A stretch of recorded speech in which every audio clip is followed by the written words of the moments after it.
And here is a player who goes by Victor for short because he wins so many games. Such a nerd baller. He is. I am MVP. I am MVP.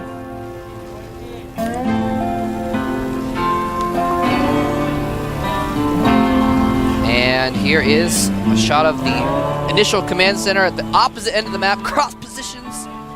He was pretty good last game. Here he is. Let's see if he can show us some good play as well in this game.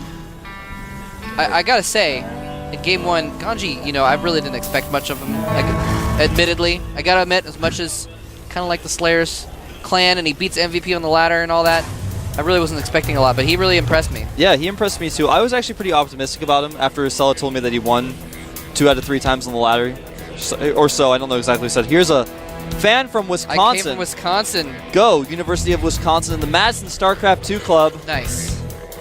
It's actually a member of the XPN clan I saw at the bottom there. XPN, a Korean clan on the North American server.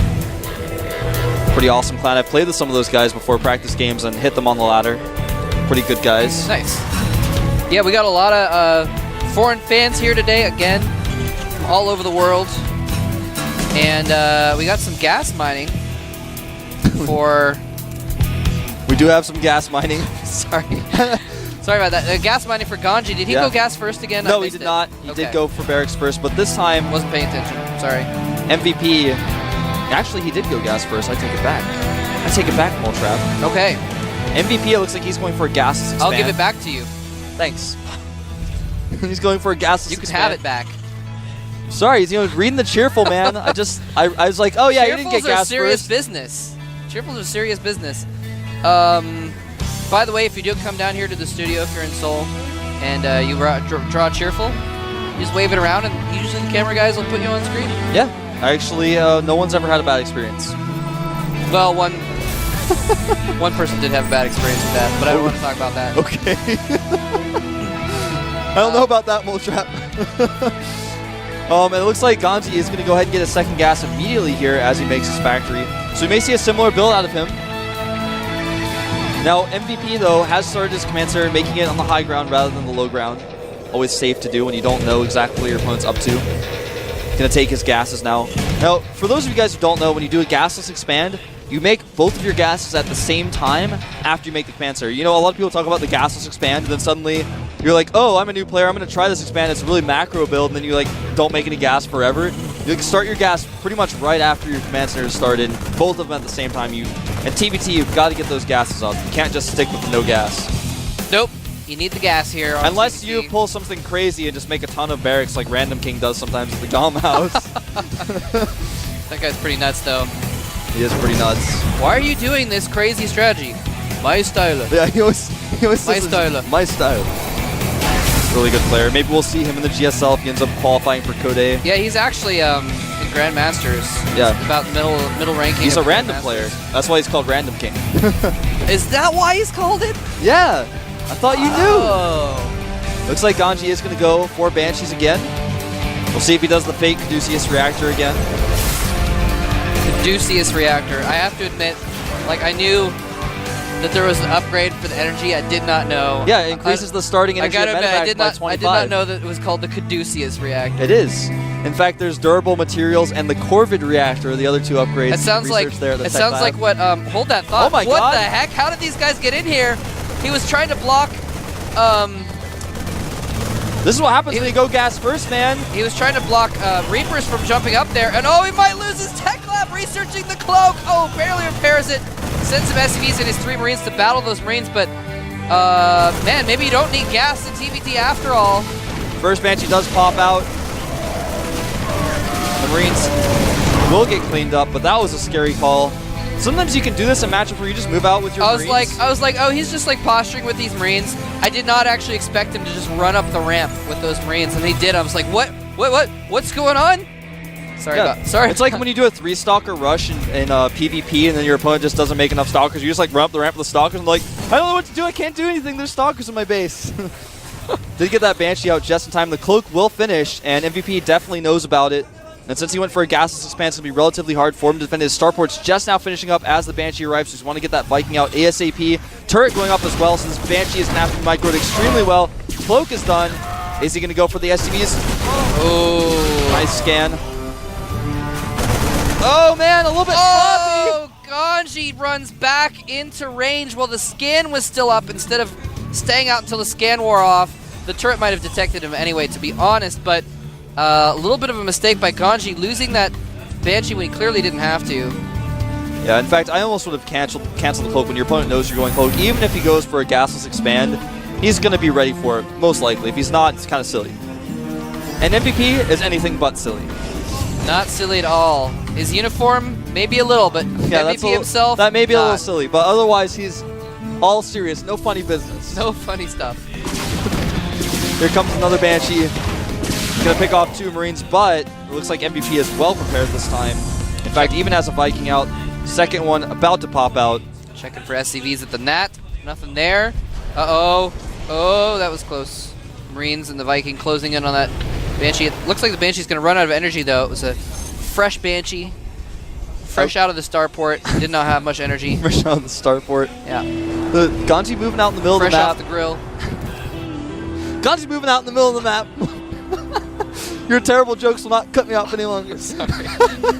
He was trying to do a push with that Cloak Banshee, I think, but MVP has already macroed up a pretty good force. His timing was a little off, and this is a huge map, so MVP was just able to squeeze out the units he needed to hold it. And I mean, sometimes you often see players go for the SCVs with their Banshees. It's a more longer-term thing to do, but sometimes you do see them just go in and like kill as many Marines as possible, so that follow-up push is more effective. Exactly. So he might have been thinking about that, but he didn't get enough damage done with the Banshee. Yeah, there's one more Banshee back here.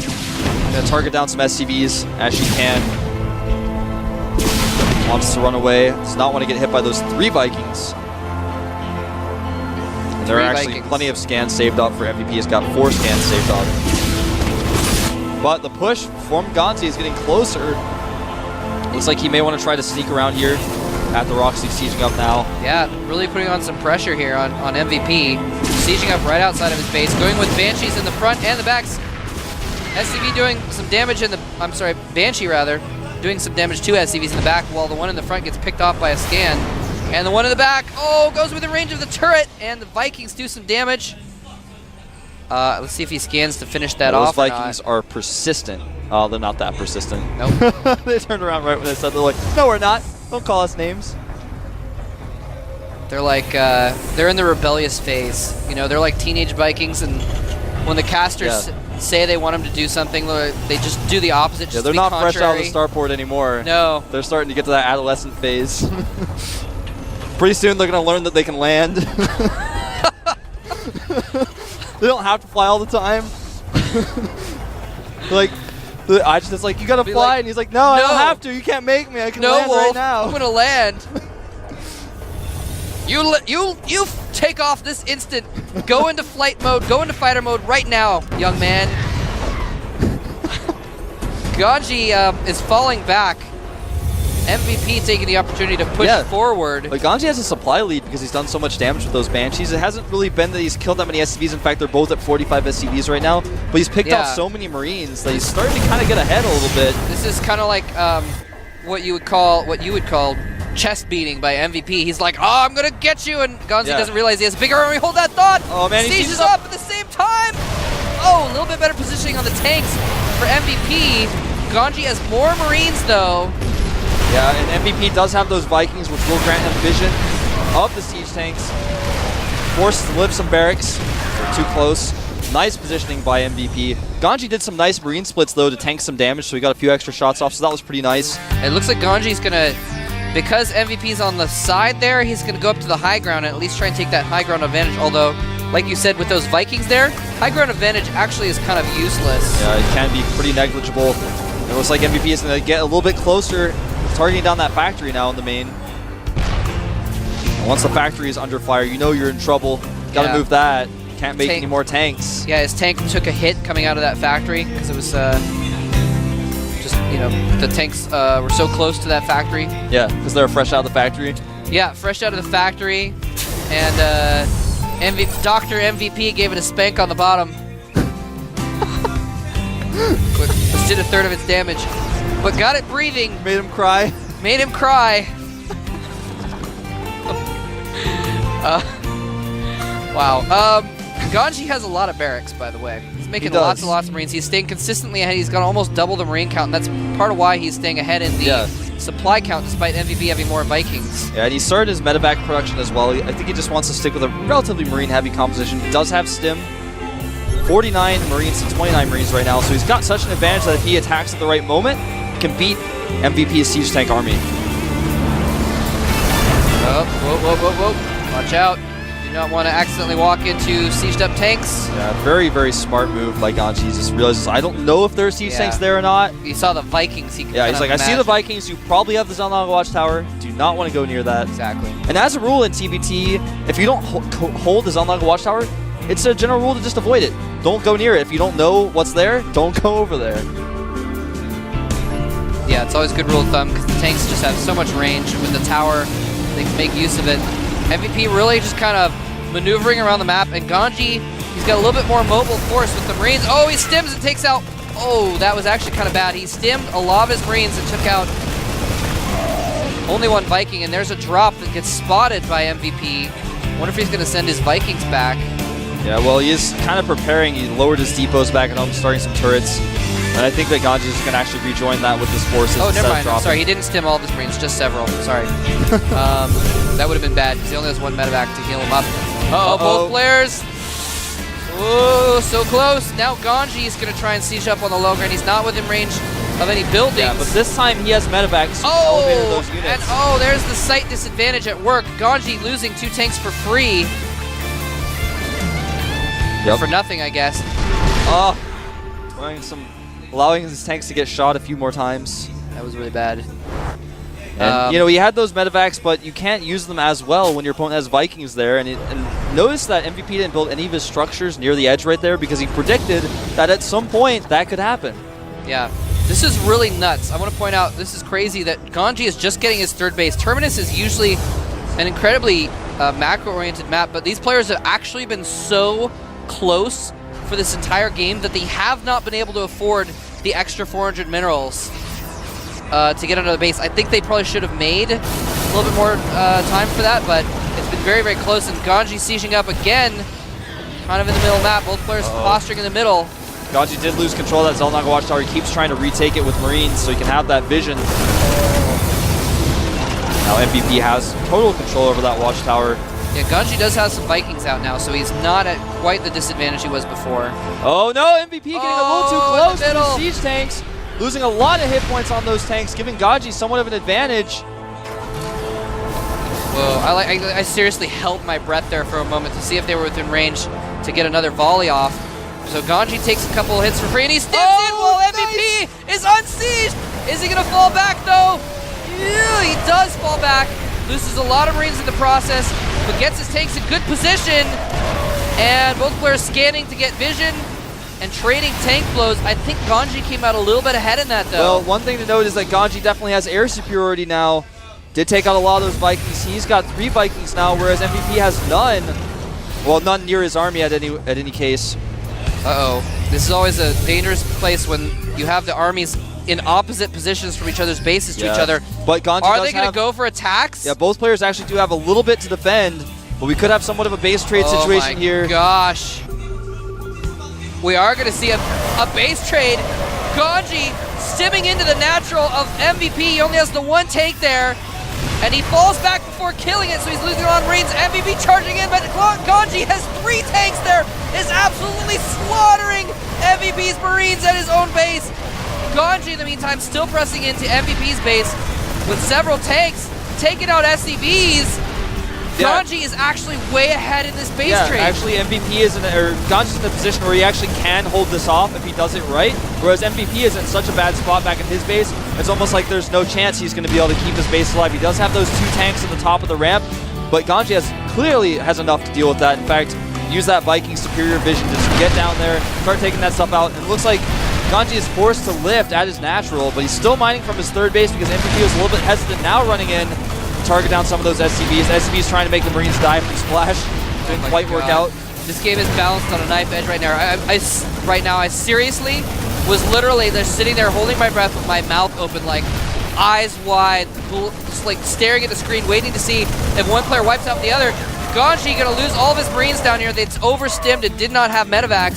So MVP cleans up the attack, and it looks like we're not gonna see a full-on game-ending base trade after all. Yeah. Both players equalizing at 50 supply, but MVP has control of his NAT again, whereas GanZI does not. Now, MVP only has 1 CC though. He's lifted up his main command center, he's landing it at his natural. Whereas GanZI has 2 command centers, both of them of course orbital, so he's gonna have the extra mules.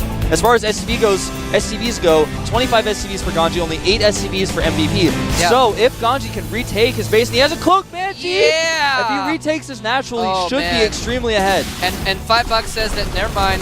It's a good thing I didn't finish that sentence because I would have lost $5. Here he is charging down with SCVs and Marines to wipe out this natural. If he can retake his natural, he'll have a huge lead. And he does clear out all of MVP's tanks. He's going to finish off those Marines. And it looks like he's actually just going to attack now. He doesn't need to. Oh, I take it back. He landed his main over there. I was like, what is he doing with those SCVs? Oh, terrible idea. And it looks like going to lose one of his command centers over there. GanZI, it does lose it.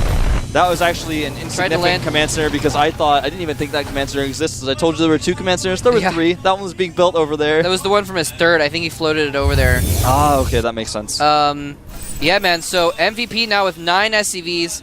GanZI with 16. And what I was going to say is, $5 says that MVP landed a mule already and doesn't have a scan, but somehow he had a scan still. Well, I was so far behind, he needs to use those mules. He can't afford to use scans. Exactly. And there's 1 Banshee out still with Cloak. So he's going to have to be very careful about how he manages those scans. Yeah, and GanZI still has a second orbital, like you said. He's going to land at the natural and be able to mine there, too. GanZI is actually way ahead. He is really ahead. He's 50 supply to 28. Yeah, and it looks like MVP is going to try to attack here at the third base, I guess you could say, of GanZI. But he's got it well defended. He's got Marines to buffer. He's got 2 siege tanks. MVP is going to have to go home. Well, what's he going to do at home? He's going to sit down? He's like browsing TL because there's nothing left to do. He's going to go home and watch GSL on Gunplayer. That's what he's going to do. And look at that, 2 medevacs are out, which means GanZI is going to easily win this Marine battle versus the one of MVP. If he picks off that medevac, he does! That was so huge. Now MVP on the run. Yeah, MVP. Full retreat. He's going to have to pull out a miracle, an incredible miracle, to be able to come back in this game because he... And MVP GG. Leaves the game. Says, I don't want to deal with this anymore. Knows that was bearing down on him. And, wow. Slayers GanZI 1 game away from upsetting my MVP champion. Wow. Wow. This is actually... Can you believe that, man? Huge base trade and everything, and like, nuts. That was pretty nuts. You have to remember, too, that MVP... I am nuts. You keep saying nuts, and I keep wanting to make that joke, but I never did. I'm sorry. What happened to him, anyways? He fell out of Code 8, right? He has to requalify. I'm going to double check that. I believe he was. But anyways, that game was pretty crazy. And MVP, he lost that game. He lost to Creator as well and almost got knocked out there. So I'm starting to think maybe Moletrap MVP, I don't want to say he's losing his touch, but he's maybe a little overconfident in this tournament. Yeah. I mean, that's something that happens to a lot of top-level players in general, is once you get to a certain point where you're like, oh, I'm unbeatable. Wow. Then you stay that way for like another little bit, but it really, really does take its toll. I mean, some of the top players, once they hit their like top level, they often go into a slump right after they win their championship. They get frustrated too when they play like, oh, it's the same thing I play every day. I can't get better. Why am I not improving? Everyone around me is improving, but I'm not. And it gets really tough. I mean, I might even say that we have a similar situation with the MC right now where he thought he was the best and he was really, really confident. In fact, just almost overconfident sometimes in interviews and his presence at the studio here and everything else. Yeah. And suddenly he's not doing very well anymore. I mean, because the thing is I'm not saying like MVP's in a slump necessarily or anything, but you get to a point where you really reach your stride, and after that, you've got, like you said, there's like nowhere to go. Yeah. Like you don't have as much reason or direction to get better. And part of the problem is, and everyone else gets better and catches you. And exactly, everyone else is getting better around you. You don't know why. And part of the problem is you're the best, so no one gives you as much advice. You know, no one's going, "Oh, MVP, you need to work on this, this, this, and this." And he's like, "Oh, I'm the best, duh." I mean, like, who's going to tell me what I need to improve on? And I mean, I say that in kind of a joking way, but a lot of the time it's hard to find improvements for people. And when you have this, you know, someone seems superior to you, it's hard. It's kind of you're kind of a little bit nervous to tell, like, "Hey, MVP, you know, maybe you need to make Banshee in that one situation," or you know, maybe you need to do a different build because GanZI might get you if you do the build that you're doing right now, what you've got planned. Yeah, and yeah, definitely. Hopefully, well, at least MVP isn't going 14 Command Center every game. Not quite. Like some top-level Terrans who were unbeatable, named Flash, who started losing because they were doing silly stuff. Or like you said with MC. He's like, "Oh, I'm just gonna Nexus first. I'm gonna one-gate Nexus against a very high-level Terran player, Pult Prime." And Pult Prime, oh no, I got owned. How did that happen? I'm supposed to be unbeatable. Pult Prime's also a player who is really well known for doing aggressive builds and oftentimes all-ins. So, kind of strange. So, you know, there's these weird choices that you make every now and then when you get to be a top-level player. You get a little overconfident. And you feel yourself like everyone's afraid of you, but they're not. They're not scared of you. They're not scared anymore. Not scared anymore. Yeah, so we're saying all these things, and it's hard for us to really make these judgments. We're not saying like MVP is in a slump or he's actually having all these problems, but we were wondering maybe is he having these problems? You know what? Here's a funny thing. Here's a little funny fact. Yeah, we're just kind of theorizing right now. That's a good point to make. We're just kind of like shooting the breeze, thinking about what could be going on with MVP. You know, losing the Code A finals. That was the bomber, of course. But I mean, of course, the other side of things. We're like saying, oh, maybe MVP is like not as top level anymore. Maybe GanZI is just really good and we don't know it. Yeah. You know? And here's the funny thing I was going to say. GanZI actually lost to I Am Nuts in the first round of Code A. So Nuts is going to be back next season. And GanZI won't because of Nuts. That's kind of funny. That's kind of nuts. It is. Little trap. Speaking of Nuts, Game 3 is going to be on Zelnaga Caverns. Let's see who will close out the series and advance to the round of 16 here at the GSL Super Tournament.